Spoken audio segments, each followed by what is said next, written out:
Assalamualaikum warahmatullahi wabarakatuh.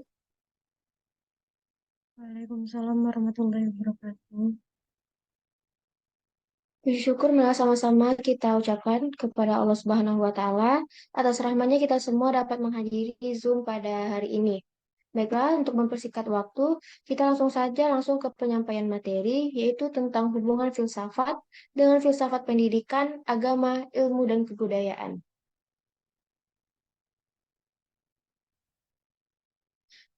Baiklah, kami dari kelompok 2 yang beranggotakan ada Saudari Daranda Dwi Farzah sebagai pemateri, Saudari Hanifah Intayunia sebagai pemateri, Saudari Lailatul Rahmi sebagai pemateri, Saudari Mutia Dian Lestari sebagai pemateri, Saudari Sandra Ivalen sebagai pemateri, Saudari Sylvia Fadila sebagai pemateri, saya sendiri Fiona Persita Mela sebagai moderator, Saudari Yola Agustina Sari sebagai pemateri, dan Saudari Nur Hafizah sebagai pemateri. Baiklah, kita langsung saja masuk ke penyampaian materi pertama, yaitu hubungan filsafat dengan filsafat pendidikan, yang akan disampaikan oleh Saudari Mutia. Pada Saudari Mutia dipersilakan. Terima kasih kepada moderator. Baiklah, saya akan menjelaskan mengenai hubungan filsafat dengan filsafat pendidikan. Keterkaitan antara filsafat dan filsafat pendidikan sangatlah penting untuk dikaji, sebab ia menjadi dasar, arah, dan pedoman suatu sistem pendidikan. Menurut Jalaluddin dan Idi pada tahun 2007, pada halaman 32, dijelaskan bahwa filsafat pendidikan merupakan aktivitas pemikiran teratur yang menjadikan filsafat sebagai media untuk menyusun proses pendidikan, menyelaraskan dan mengharmoniskan, serta menerangkan nilai-nilai dan tujuan pendidikan yang ingin dicapai. Selanjutnya, dijelaskan bahwa hubungan fungsional antara filsafat dengan teori pendidikan dapat dijelaskan sebagai berikut. Yang pertama yaitu, filsafat merupakan suatu cara pendekatan yang dipakai untuk memecahkan problematika pendidikan dalam menyusun teori-teori pendidikan. Yang kedua, filsafat berfungsi memberi arah terhadap teori pendidikan yang memiliki relevansi dengan kehidupan yang nyata. Filsafat, dalam hal ini filsafat pendidikan mempunyai fungsi untuk memberikan petunjuk dan arah dalam pengembangan teori-teori pendidikan menjadi ilmu pendidikan. Sekian dari saya kembalikan kepada moderator. Baik, terima kasih kita ucapkan kepada Saudari Mutia. Untuk penyampaian materi selanjutnya yang akan disampaikan oleh Saudari Hanifah. Pada Saudari dipersilakan. Baik, terima kasih moderator. Saya akan melanjutkan materi selanjutnya yaitu secara sederhana hubungan filsafat dengan filsafat pendidikan dan ilmu pengetahuan dapat dirumuskan sebagai berikut. Yang pertama, filsafat mempunyai objek lebih luas yaitu segala sesuatu yang ada dan yang mungkin ada, sifatnya universal. Adapun filsafat pendidikan objeknya terbatas pada pemikiran dan analisis yang mendalam dalam bidang yang berkaitan dengan pendidikan saja. Yang kedua, filsafat hendak memberikan pengetahuan atau pendidikan atau pemahaman yang lebih mendalam dan menunjukkan sebab-sebab, tetapi tidak begitu mendalam analisisnya mengenai pendidikan. Yang ketiga, filsafat memberikan sintesis kepada filsafat pendidikan yang khusus, mempersatukan dan mengkoordinasikannya. Yang keempat, lapangan filsafat mungkin sama dengan lapangan filsafat pendidikan, tetapi sudut pandang filsafat lebih luas, sementara sudut pandang filsafat pendidikan khusus memikirkan, menganalisis secara segala sesuatu terkait dengan pendidikan, yang memungkinkan munculnya sebagai pandangan atau aliran mengenai pendidikan. Yang kelima, ilmu pengetahuan lahir dari persamaan dan perbedaan filsafat, sedangkan filsafat adalah ibu dari ilmu pengetahuan. Perbedaan yang terdapat pada filsafat ditindaklanjuti oleh ilmu pengetahuan melalui langkah-langkah ilmiah atau metode ilmiah. Filsafat pendidikan merupakan jalan kepada ilmu pendidikan untuk melanjutkan pengkajian secara lebih spesifik mengenai pelaksanaan pendidikan. Sekian materi dari saya kembalikan kepada moderator. Terima kasih pada Saudari Hanifah. Untuk penyampaian materi selanjutnya yang akan disampaikan oleh Saudari Yola. Pada Saudari Yola dipersilakan. Baik, terima kasih saya ucapkan kepada moderator. Di sini saya akan melanjutkan penyampaian materi dari Kanifah, yaitu yang keenam, yaitu ilmu pengetahuan lebih bersifat analisis, yang dimana menguraikan untuk menjawab perlayanan tentang apa dan mengapa, sedangkan filsafat bersifat sinopsis, menggambarkan secara umum dan mendalam. Oleh sebab itu, filsafat pendidikan dijadikan sebagai rujukan, di mana menganalisis masalah pendidikan. Yang ketujuh, yaitu ilmu pengetahuan, mengemukakan fakta-fakta untuk melukis objeknya. Sedangkan filsafat selain menekankan pada keadaan sebenarnya dari objek juga memikirkan hakikat dari objek tersebut dan bagaimana harusnya objek itu. Salah satu objek itu adalah hakikat pendidikan dan tinjauan filosofis tentang pendidikan. Yang kedelapan yaitu ilmu pengetahuan melalui sesuatu dengan memakai asumsi-asumsi dan menguji asumsi tersebut. Di mana filsafat memeriksa dan meragukan segala asumsi.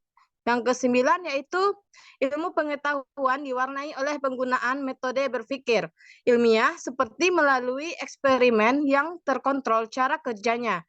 Sedangkan filsafat menggunakan berbagai spekulasi yang sebenarnya dapat diuji melalui metode ilmiah. Jadi, pemikiran filsafat didukung oleh sebuah bidang ilmu pengetahuan. Sekian penyampaian materi dari saya kembalikan kepada moderator. Terima kasih kepada Saudari Yola. Untuk penyampaian materi selanjutnya yang akan dilanjutkan oleh Saudari Rahmi. Pada Saudari Rahmi dipersilakan. Baik, terima kasih moderator. Saya akan menyampaikan materi yaitu dalam penerapan filsafat pendidikan, seorang pendidik mengharapkan bahwa ahli-ahli filsafat pendidikan dapat menunjukkan dirinya dalam berbagai permasalahan pendidikan pada umumnya, serta bagaimana masalah itu mengganggu sistem persekolahan yang menyangkut masalah perumusan tujuan kurikulum, organisasi sekolah, dan sebagainya. Dan para pendidik juga mengharapkan dari ahli filsafat pendidikan mengenai klarifikasi dari uraian lebih lanjut tentang konsep, argumen dirinya, literatur pendidikan, terutama yang berkaitan dengan kontroversi-kontroversi dalam penyelenggaraan pendidikan. Pendidikan sebagai sistem dan komponen-komponennya, pengujian kompetensi minimal bagi seorang pendidik, serta kesepakatan-kesepakatan terkait dengan penyelenggaraan pendidikan.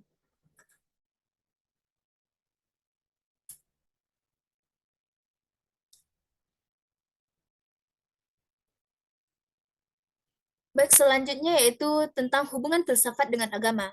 Beberapa pendapat para ahli tentang hubungan filsafat dengan agama yaitu ada yang mengatakan filsafat dan berpangkal dari wahyu dari Tuhan. Konsekuensinya adalah filsafat bukanlah satu ilmu yang berdiri sendiri, yang otonom, tidak berdasarkan kodrat akal budi manusia, melainkan sama sekali tergantung dari dan ditentukan isinya oleh agama.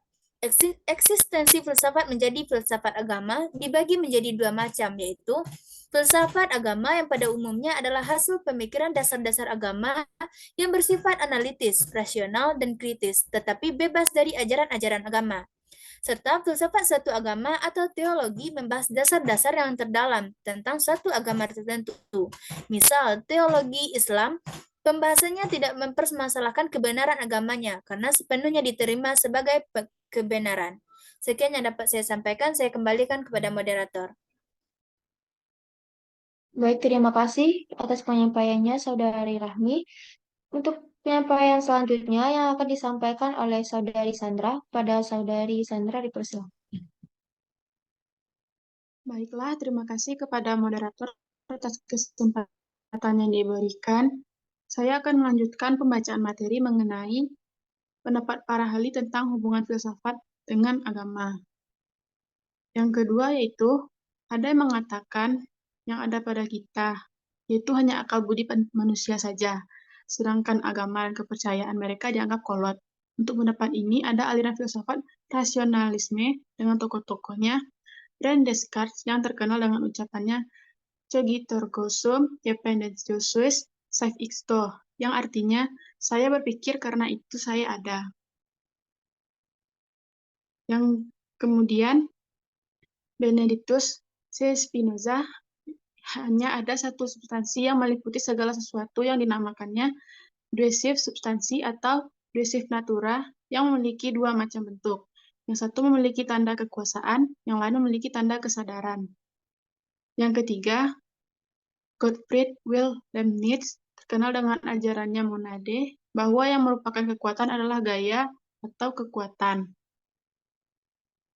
Sedangkan menurut filsuf Bertrand Russell, antara agama atau teologi dan ilmu pengetahuan terletak suatu daerah yang tak bertuan. Daerah ini diserang baik oleh agama atau teologi maupun oleh ilmu pengetahuan. Daerah tak bertuan ini adalah filsafat. Kemudian menurut Profesor Nasron SR, filsafat yang sejati haruslah berdasarkan kepada agama.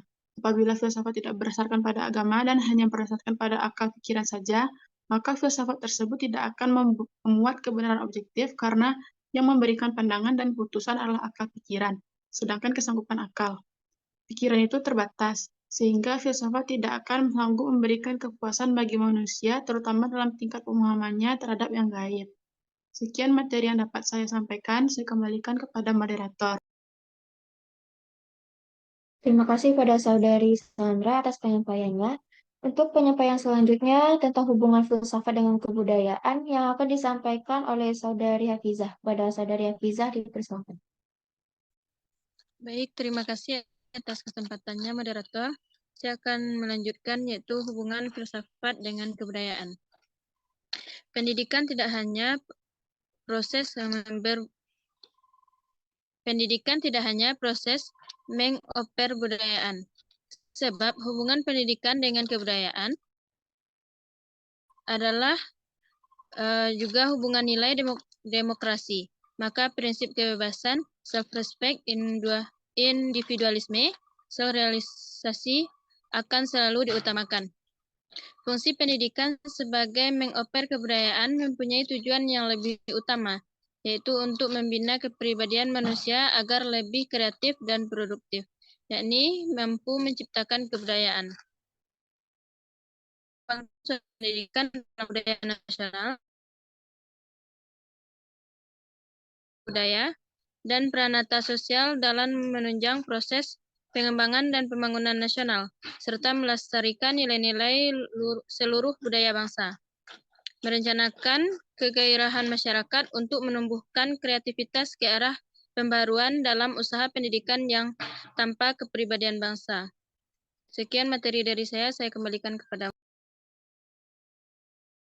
Terima kasih atas penyampaiannya oleh Saudari Hafizah.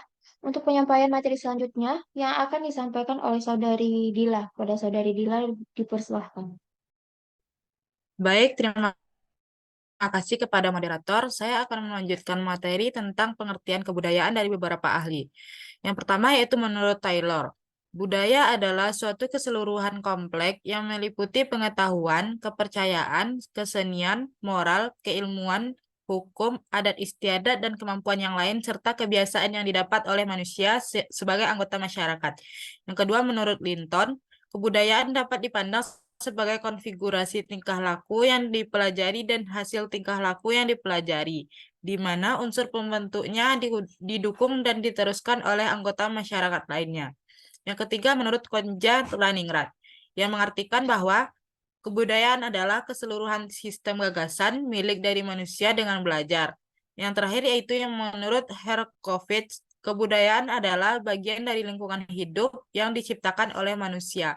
Sekian materi yang dapat saya sampaikan, saya kembalikan kepada moderator. Terima kasih kepada Saudari Dila atas penyampaian materinya. Untuk penyampaian materi terakhir yang akan disampaikan oleh Saudari Dara. Pada Saudari Dara Terima kasih kesempatannya moderator. Baiklah, saya akan melanjutkan materi sebelumnya. Pendidikan mempunyai fungsi rangkap untuk kebudayaan. Yang pertama yaitu menciptakan yang belum ada melalui pembinaan manusia yang kreatif. Yang kedua, mengoper kebudayaan yang sudah ada kepada generasi demi generasi dalam rangka proses sosialisasi pribadi manusia. Dan kebudayaan juga diharapkan dengan pendidikan yang akan mengembangkan dan membangkitkan budaya-budaya dulu, agar tidak punah dan terjaga untuk selamanya. Oleh karena itu, dengan adanya filsafat, kita dapat mengetahui tentang hasil karya manusia yang akan menimbulkan teknologi yang mempunyai kegunaan utama dalam melindungi manusia terhadap alam lingkungannya.